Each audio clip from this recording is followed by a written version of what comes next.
Ruby? Hi Mark, I see that TBTE runs workshops and trains trainers. Can you tell me about the workshops and what makes them unique? Absolutely. So there's two separate things that I think really it makes TBTE unique.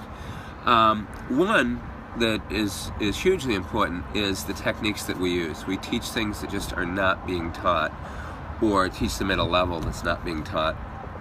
And we really focus on actually curing dogs and getting them over their problems, making them feel well about the world around them, and really teaching them how to be free and make good choices and be comfortable with things.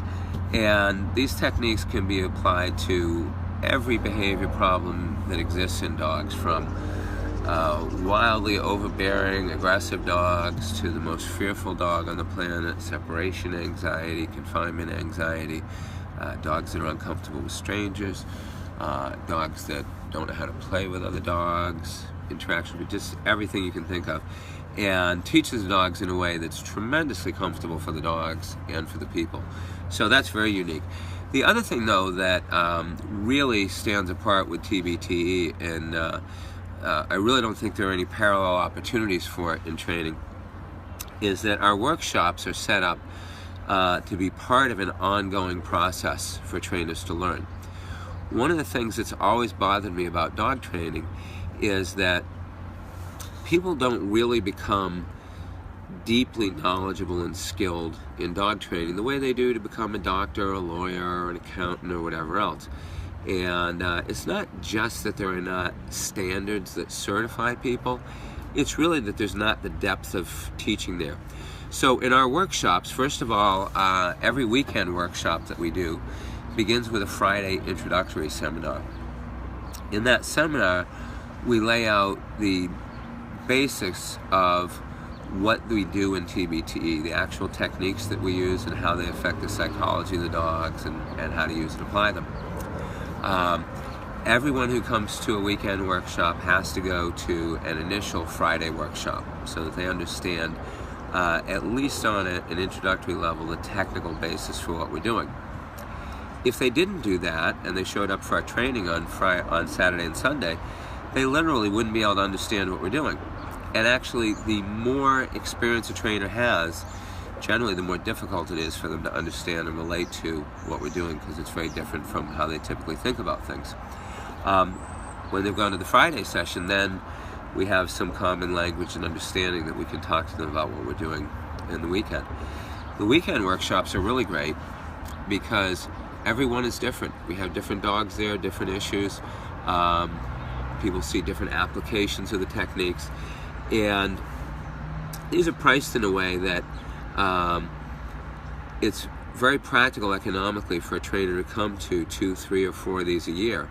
And really the best way for a trainer to interact with these is to be coming to one every 3 months if they can. We have a number of them around the country, and we do repetitive series in particular places to make that easy. We also have them available online for people who can't make it to one of our locations to do these.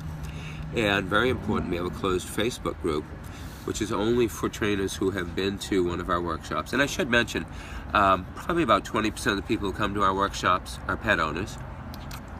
So you don't have to be a professional trainer to benefit from these.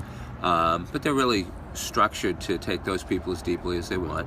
And of course, a lot of our pet owners are people who are involved in some kind of activity with their dog that really drives their interaction. But as an example, a lot of them may have a dog that can do very well in obedience. We had one client who said her dog was capable of doing everything it needed to pass the rally test, but it couldn't go into the training area because it was very reactive to people and dogs. And the dog was about 7 years old, been in training that whole time. Through the TBT techniques, we were able to teach her how to resolve those problems. And boom, first time she took her dog out, got us rally title, and did really well. But what we really want to do is we want to teach trainers to have the kind of depth and intensity of knowledge that people do in other professions. So we encourage people to do these on an ongoing basis, to get involved in our closed Facebook group, where in between seminars. They could be asking questions about the work they're doing, or maybe a client case that they have that they're dealing with, that we can help them through. And we're working on putting together a certification process for trainers that will really be much more involved than any other certification that's out there now. So that if you get a TBT certification, you will know how to work with dogs. It's not just that you spend X amount of time or X amount of money at seminars. You'll really be able to solve complex behavior problems. So, from the very beginning, we find when people go to one workshop, literally they tell us it changes their lives, it changes their view on dogs, it changes what they can do. And that just increases with every repeated exposure they have to TBTE workshops. We have people that have been to 7 or 8 workshops and are very excited to come to more. Thanks.